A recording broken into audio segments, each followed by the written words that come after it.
to the fraction from the smallest to the largest. So we have 1 over 2, 1 over 8, 1 over 4.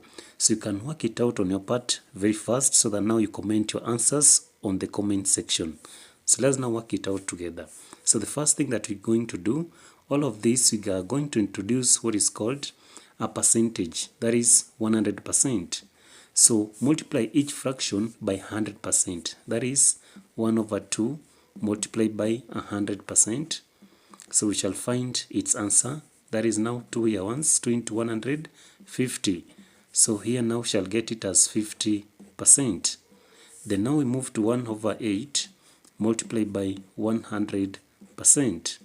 So here now, let's now pick 4. 4 into 8 twice.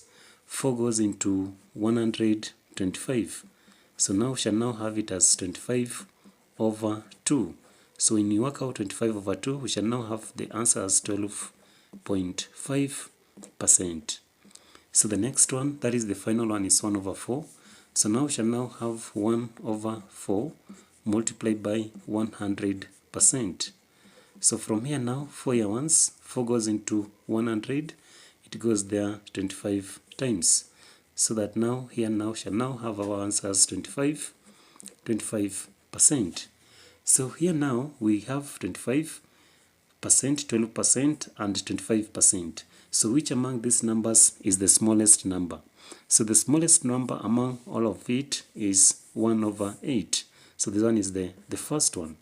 Then the second one is 1 over 4.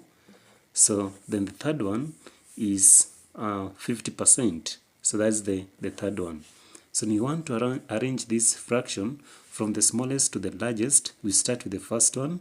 That is 1 over 8. That is the smallest one. So we shall now pick 1 over 8. So 1 over 8. Then from there we move to the second one. That is 1 over 4. Then after 1 over 4, now we shall now move to the final one. That is 1 over 2. So when the fractions are arranged from the smallest to the largest, this one now becomes our correct answer. From 1 over 8, 1 over 4 to 1 over 2. So which answer did you get on the comment section?